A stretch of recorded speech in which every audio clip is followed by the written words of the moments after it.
Dobar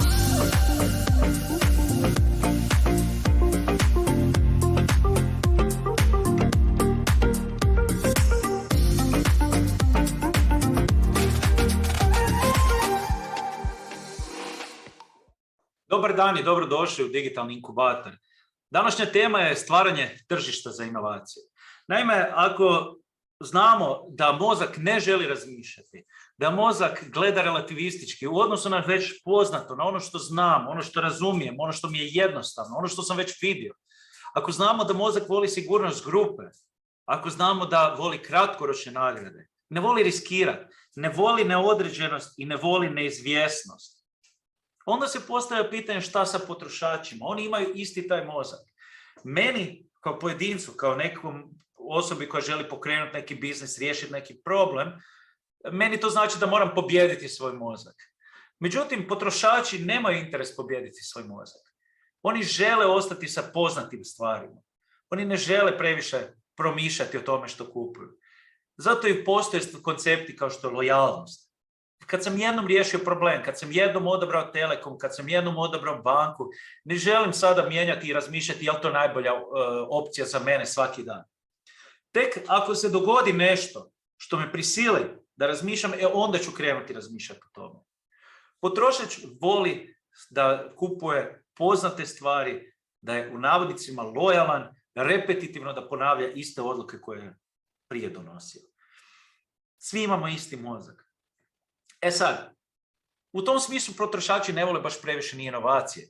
Imamo jedan set potrošača, inovatora, koji će vrlo brzo prihvatiti novi proizvod u uslugu. Jedan set potrošača koji su takvi da jedva čekaju da dođe novi gadget. Ali većina potrošača je tako da zapravo će gledati, čekaj, zašto bi mijenjao ono što već imam. I onda se najčešće mora dogoditi nešto što će me potaknuti. Ili neki eksterni šok, kao što je recimo za potrebe korištenja Zooma ili bilo čega drugoga, digitalizaciju, bila COVID pandemija i još uvijek je. Kao što je za neke teme bila nekakav takav eksterni šok koji nas je prisilio da sad moramo preći i na digitalni način funkcioniranja.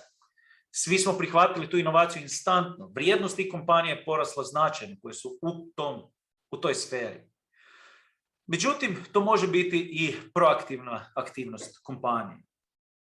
Proaktivna aktivnost kompanije. Dakle, ako gledamo difuziju inovacija, standardno izgleda ovako. Imamo jedan set potrošača inovatora koji će uvijek biti ti koji će tražiti nove stvari. Međutim, na njima ne možemo živjeti. Zato kad god izbacimo novi proizvod, novu uslugu, nešto, čini nam se kao da je krenulo super jer ljudi su odmah reagirali. To su ti ljudi koji su odmah reagirali. Nekakva druga skupina ljudi, oni brzo prate ove inovatore. Zove ih se najčešće rani usvajači. I oni zapravo su isto ti koji će vrlo rado, pričekat će malo da vide šta se događa, ali će vrlo rado prihvatiti nove stvari, spremni su ići u to.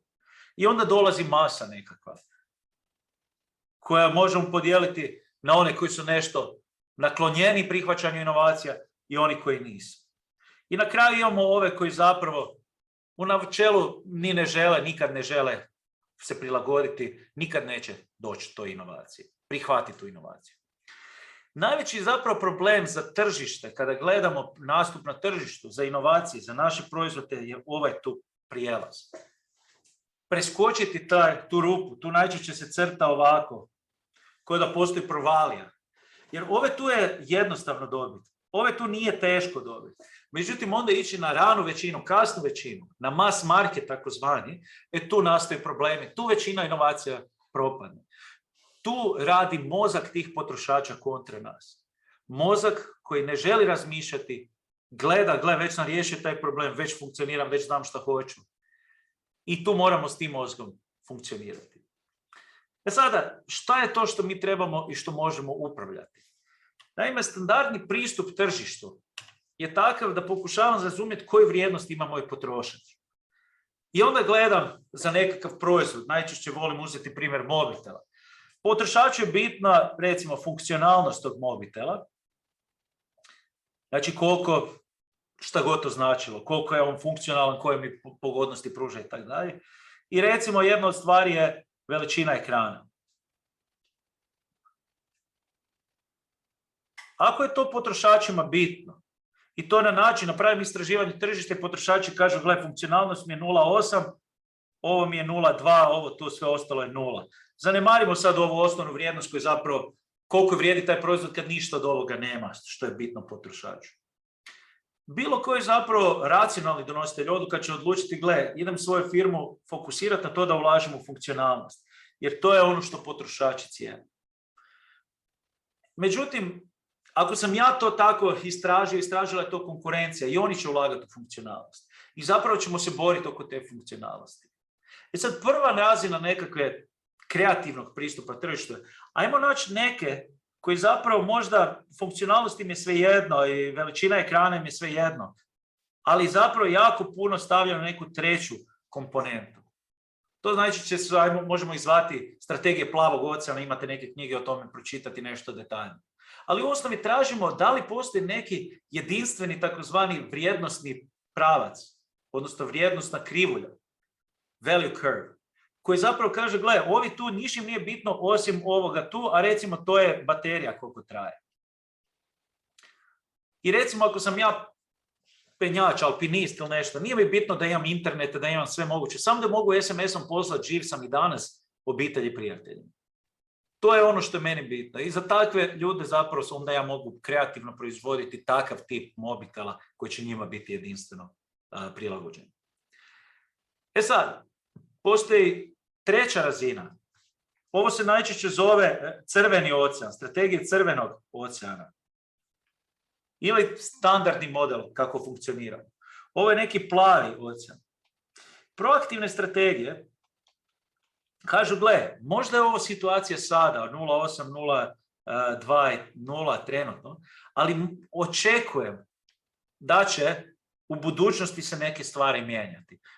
Pokušavam predvidjeti, aha, gle, jednostavno neke stvari, B4 će se pojaviti, nekakav koji će postajati sve bitniji i bitniji, neki X4 šta god to znači. I onda ću ja danas ulagati u to. Postoje metode kako predvidjeti te trendove, ali zapravo želim se zadržati na idućoj strategiji. To su market driving strategije, odnosno strategije razvoja tržišta. To je, u osnovi se svodi na to, gle, ne želim istražiti samo tržište. Ne želim naći neko tržište koje treba nešto, a drugi ne treba. Ne želim predviđati, želim upravljati. Upravljati sa dva bitna procesa. Procesom donošenja odluka potrošača i preferencija, stvaranja i upravljanja preferencijama. Znači donošenje odluka i upravljanje preferencijama. U ovom kontekstu to se zapravo svodi na proces promjene, odnosno edukacije. Potrošači isto imaju svoj boks. Ja kao kompanija trebam razumjeti njihov boks i promijeniti njihov boks. To znači market driving strategije. Upravljanje boksom potrošača. Možda ti misliš da nešto ti je bitno, ali ja te mogu educirati, gle, neke druge stvari su ti bitne.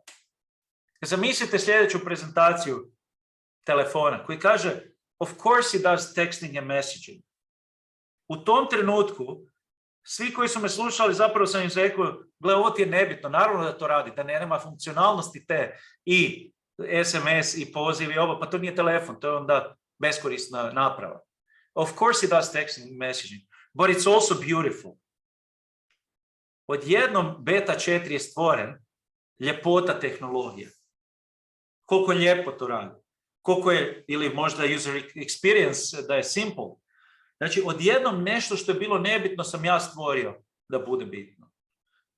Educiram tržište o tome koje stvari da vrednuje, koje x-evi su bitni i koliko su bitni. Upravljam s time kako percipira i koliko su mu bitni neke stvari. Možda su mislili da što manje ekran je bolji. Tako je bilo kad sam ja bio mlađi. Cilj je bio što manje da bude mobitel. I onda kaže Steve Jobs ili neko, gle, povećat ćemo ekran. Što veći, to više možeš raditi na njemu. I današnji mobiteli su zapravo toliko su veliki da zapravo jedva stanu u džep na neki način. Neki uspijevaju uspješno razvijati tržišta, stvarati tržišta, reći, gle, ovo je nebitno, ovo je što moja inovacija nudi bitno. To je nužno kad tražite novi proizvod. Oprah je fenomenalan primjer osobe koja je zapravo stvorila biznis od tih market driving strategija. Ona kroz svoj show je stvorila popularnost, ali onda je stvorila druge ljude i druge showove koji nas zapravo educiraju kako donositi odluke. Dr. Phil je za mentalno zdravlje, industriju mentalnog zdravlja. Dr. Oz, kojeg znate, je za fizičko zdravlje. Oni nam govore šta uzeti u obzir, kako razmišljati o nekim stvarima, koje stvari su nam bitne, koje nisu bitne. I ona je zapravo za različite stvari, za dom, za zdravlje, počela upravljati sa našim preferencijama i kako donosimo odluke. Proces kako dobiti potrošače da promijene svoj boks nije bitan dio onaj promjena. Često se najviše fokusiramo na to change, da ti ja govorim, gle, moj proizvod je bolji. Niko ne kaže da nije bolji. Posebno ne oni rani usvajači i oni inovatori. Možda je bolje, ali već sam riješio taj problem. Već mi je taj problem riješen. To je najveći problem s kojim se moram boriti s mozgom svojih potrošača ako želim da usvoji inovaciju. Proces je jednostavan. Idemo razumjeti njihov boks. Prije nego što mogu postići bilo kakvu promjenu, jako bitna je faza unfreeze. Da ono što si vjerovao, da dovedem u sumnju. Kako se radi unfreeze? Moram povećati ambiguity i povećati uncertainty onoga što trenutno vjeruješ. Ako trenutno vjeruješ da si riješio svoj problem, moram te dobiti da u svojoj glavi postaviš si pitanje da li je to stvarno najbolje rješenje. Način komunikacije sa tržištem u fazi odmrzavanja je postavljanje pitanja, a ne toliko davanje odgovora. Tako da dobije se potrošača da sam sebe zapravo uvjeri da možda ono što vjeruje nije 100% točno. I onda je spreman čuti šta je novo, šta je bitno. I zadnja stvar, dati argumente potrošaču zašto je da ostane s tim i zašto i kontinuirano ga uvjeravati i osigurati da to ostane stalni njegov sustav donošenja odluka i stvaranja preferencija. Jedan primjer koji ću kratko proći je tržište dijamanata. Naime, nekada prije tržište dijamanata globalno je vrijedilo oko $100,000, prije možda 100 godina. Znači nije bilo vrijedno i popularno kao danas. Dijamante su u osnovi imali kraljevi i kraljice i ključ tog tržišta je bila, malo da pokušate bolje pohvatati, je bilo, gle, ajmo, ko ima dijamant? Onaj koji je vladar, on simbolizira moć, snagu i vlast. I kada gledate koliko je veličina tržišta, koliko imate potrošača, kupaca, klijenata, imate malo. Par tih vladara koji kupuju vaš proizvod. Kada gledate koliko su spremni platiti za taj proizvod, malo ili nula, jer oni smatraju da to njima i tako pripada. Daju ti neku titulu ili nešto, ako si ti baš našao taj dijamant. I second hand market je beskonačno jak.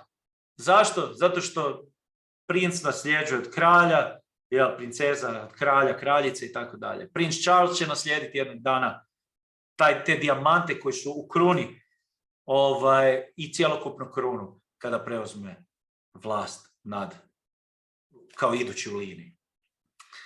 Znači, tržište koje je zapravo jako problematično za konkurirati. I onda se pojavljuje ideja, ajmo napraviti tržište za taj proizvod. Idemo stvoriti tržište za inovaciju. Ta inovacija je dijamant za svakoga. Dijamant kao simbol ljubavi. Jako bitna stvar.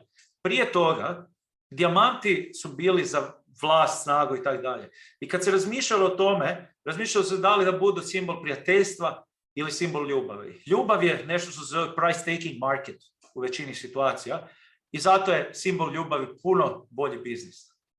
I sada treba zapravo stvoriti tržište. S jedne strane, muškarcima se trebalo objasniti, gle, nemoj pokušati biti kreativan kako da joj iskažeš ljubav. Nije ti to prirođeno, evo ti jedan jednostavni solution tvog problema. Kupio prsten. Ženama su morali objasniti, gle, kad ti kupi prsten, nemoj to gledati koja ti je dao random kamen, jer naime, dijamanata ima beskonačno u svijetu navnice, to je ništa drugo nego stlačeni ugljik. Znači ima ga dovoljno. Ali da ti je poklonio brački kamen, ne bi bila sretna. Ne bi bio simbol ljubavi. Dijamantni prsten je simbol ljubavi. I sad su trebali to stvoriti opet u našim glavama. Stvoriti, hej, dijamant ima vrijednost. Marilyn Monroe je tadašnja zvijezda, jedna od najvećih zvijezda, koja je zapravo snimala prva stvar par filmova. U tim filmovima, zapravo filmovi završavaju uvijek s time da ona dobije dijamant od svog odabranika. Glavni lik svih tih filmova je dijamant. Ona želi, to je osnovni cilj, jer time on pokazao nešto što se zove devotion, odanost, predanost bolje još. Znači kada ti to pokloni, dalje je nebitno, dalje je logično šta se događa, brak i sve ostalo. Ali kroz sve te filmove i kroz sve te aktivnosti zapravo je stvoreno to tržište dijamanata. Dijamant je ono što zapravo seals the deal. Napravljena je pjesma koja kaže Diamonds are girl's best friend.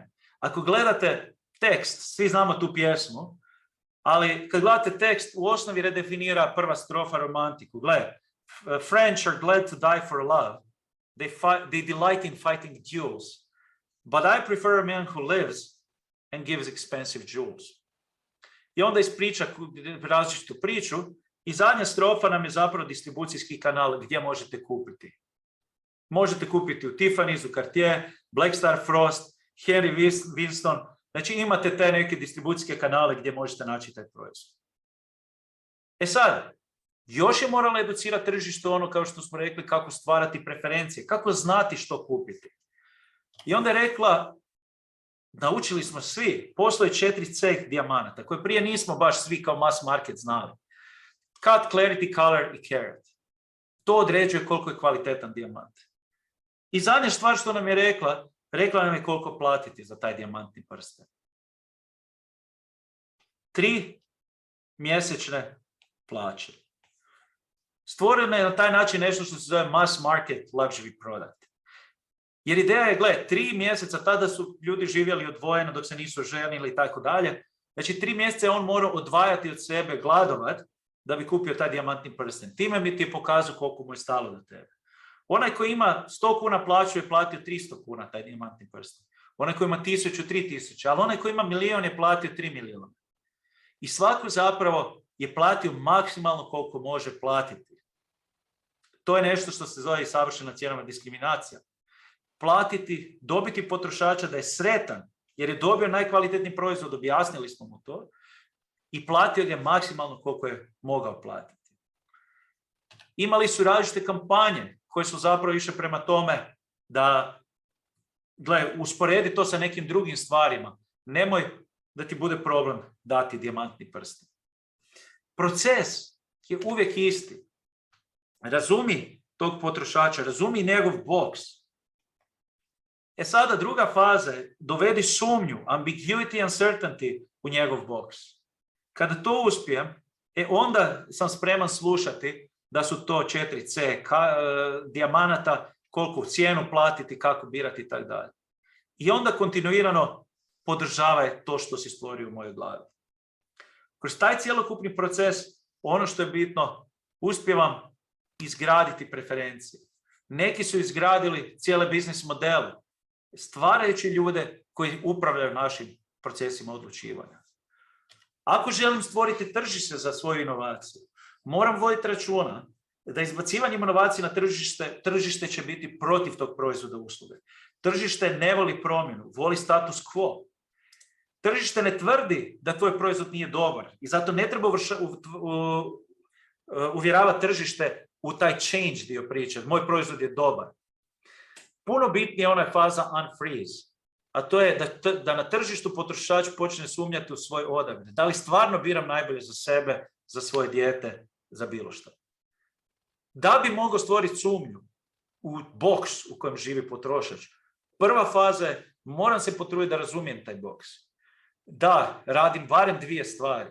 Jedno su kvalitativna istraživanja tržišta, a to znači dubinski intervjue sa ekstremima, s onim koji nikad ne bi to koristili, oni koji samo čekaju da to iziđe. Nađite ekstremne potrošače, s njima razgovarajte.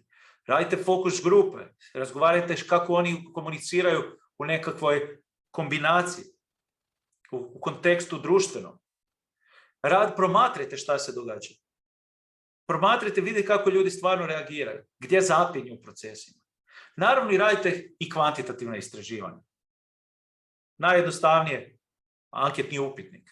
Tu ćete saznati kako nam masa funkcionira. Ali ne zaboravite da zapravo u konačnici najjače oružje vam je zapravo razumijevanje tog mozga. Da mozak tih potrošača ne želi razmišljati. I zapravo ono što trebamo napraviti je taj proces. Understand, razumi potrošača, unfreezaj, promijeni i na kraju zamrzni to što si ga naučio. Ako to uspijemo dobro provesti, onda naš proizvod će imati posebno mjesto u glavi potrošača.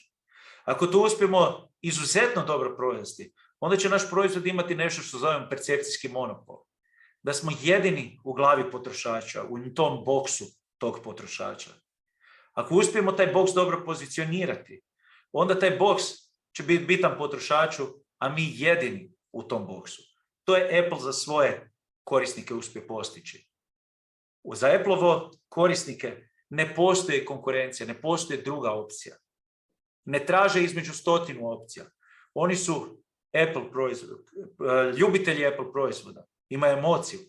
Za njih je boks stvoren, jedan je igrač tamo, to je Apple, i frizan, zamrznut. Jako teško je otići iz tog boksa. Na taj način se stvaraju tržišta za inovacije. Na taj način se stvaraju tržišta za proizvode koje tržište trenutno ne poznaje.